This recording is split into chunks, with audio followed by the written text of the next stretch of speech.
Napakagandang balita po. Apollo Kibuloy, nahuli na. Ayon po dito sa balita, KOJC leader Apollo Kibuloy caught.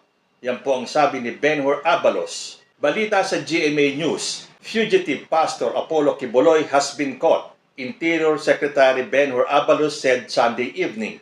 In a Facebook post, Abalos shared a photo of the Kingdom of Jesus Christ leader. Nahuli na si Pastor Kibuloy. Kibuloy was caught at 6 p.m. inside the KOJC compound in Davao City where the police had been searching for him since August 24. Abalos, who is currently in Dubai on official business, also said that Kibuloy will be brought to Manila. Kibuloy is facing charges under Section 5B and Section 10A of Republic Act 7610 or the Special Protection of Children Against Abuse, Exploitation, and Discrimination Act. He is also facing a non-bailable qualified human trafficking charge under Section 4A of Republic Act No. 9208 as amended before a Pasig court. So wala pa pong masyadong detalye na inilalabas ang PNP or ni Benhur Abalos. So at the moment, hindi po natin alam kung nakita ng PNP headed by General Torre si Kibuloy or kusang sumuko si Apollo Kibuloy. Ang importante, siya po ay nasa kustodiya na ng PNP. At ano kaya ang masasabi ng tumatayong abogado ni Kibuloy na si Senator Bato de la Rosa? Sabi niya kasi, I am not lawyering for Kibuloy. Pero kitang-kita naman natin dun sa Senate hearing na talagang pinagtatanggol nitong si Bato de la Rosa, si Apollo Kibuloy. At hindi ba parang minamind game pa niya si General Torre? Nung tinanong niya si Torre kung sigurado ka ba na nandito pa si Apollo Kibuloy, na sinagot ni General Torre ng yes. So tama ang hinuha ni General Torre na kahit na parang sinisindak na siya ni Senator Bato sa hearing kahapon, hindi po nagpasindak si General Torre. Dahil parang siguradong sigurado si General Torre na nasa KOJC compound lang si Pastor Apollo Kibuloy. At hindi po siya nagkamali. Andun lang po sa KOJC compound si Apollo Kibuloy at siya po ay nahuli na. Ngayon, kung nahuli or sumuko, immaterial na po yun. Ang importante, lumitaw na po ang appointed Son of God. O teka muna, linggo ngayon, si Jesucristo, after 3 days, rose again from the dead. Itong si Kibuloy, ilang buwan ba bago siya nagpakita? Nagpakita or nahuli, hindi na po importante yon. Pero malamang gagawa ng kwento ng mga KOJC members yan na after 3 months, instead of 3 days, ay biglang lumitaw si Kibuloy. At sila ay magdidiwang ng Pasko ng pagkabuhay. O ano, asan na yung people power na sinasabi nyo? Hindi ba sabi pa ni Bato de la Rosa, huwag nyong hintayin na mag-people power. O, nahuli si Kibuloy, nag-people power ba yung mga miyembro ng KOJC? Hindi, wala silang nagawa. Hindi sila nag-attempt na mag-people power. O, yung mayor dyan sa Davao, di sana nung nahuli na si Kibuloy, nagtawag kayo ng tao, nag-people power kayo.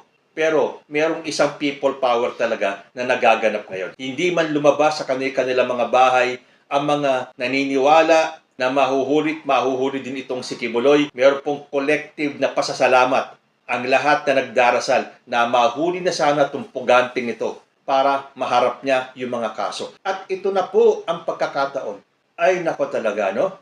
All in God's time. Tamang-tama din yung warning ni President Bongbong Marcos. Nung siya ay nagsalita sa pagkakahuli ni Alice Guo, meron pong warning ang ating Pangulong Bongbong Marcos. Part of it, ito po. Let this serve as a warning to those who attempt to evade justice. Such is an exercise in futility. The arm of the law is long, and it will reach you. This government continues in its duty to apply the rule of law. Thank you and good day. So, doon po sa mga nagtatangkang tumakas, the long arm of the law will finally catch up on you. At yun na nga po ang nangyari dito kay Kibuloy. So, ang susunod natin yan, yung mga hearings na ating susubaybayan. At maghihintay din tayo. Hihingi kaya ng extradition ang Amerika? Because as of the moment, ayon po sa ating gobyerno, wala pa namang hinihinging extradition ang Amerika. Mas maganda kung litisin muna dito si Apollo Kibuloy para mapanagot siya sa lahat ng kanyang kasalanan.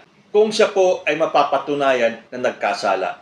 Dahil kahit na ang dami mga nagsasalita, lalo na yung mga dating miyembro ng KOJC sa mga ginawang karumal-dumal na gawain ni Apollo Quiboloy sa kanyang mga miyembro, meron po tayong kasabihan na innocent until proven guilty. So yun po ang hihintayin natin. Kahit na at the back of our minds, alam na po natin. Ayoko man pangunahan, pero para sa akin, Apollo Quiboloy is guilty as hell. So doon sa mga tatanggol kay Quiboloy, ano ang masasabi nyo? Ay ni Marcos, Robin Padilla, Bongo, Bato de la Rosa, ano na naman kaya ang magiging kuda ninyo sa pagkakahuli kay Apollo Quiboloy? At kay dating Pangulong Rodrigo Duterte at sa anak niya na si Inday Sara, na parang nililihis nila eh. Hindi ba may sinabi si former president na alam niya kung nasaan si Apollo Quiboloy, pero secret. At ang sabi naman ni VP Sara, ang pagkakaalam niya ay wala na sa Davao City si Apollo Quiboloy. Hindi kaya yung mga statements na yon ay para lang dituhin ang gobyerno at ang mga humahanap kay Apollo Quiboloy? Hindi umubra ang pagtatago ninyo. Dahil sabi nga natin, pagkahaba-haba man daw ng pagtatago ni Quiboloy, sa PNP din ang bagsak niya. So mag-aantabay pa po tayo ng ibang kaganapan kung siya ba ay nahuli o sumuko, pero tulad nga ng sinabi ko sa inyo, immaterial na po yun. Kung siya man ay sumuko, edi mas maganda. Dahil siguro natauhan siya at naisip niya, hindi mangyayari ang lahat ng kaguluhan na to kung siya ay sumuko na kaagad-agad nung siya ay inisyuhan ng arrest warrant. Hindi na sana siya nagtago dahil wala naman din magagawa yung mga nagtatago dahil mahuhuli din naman sila.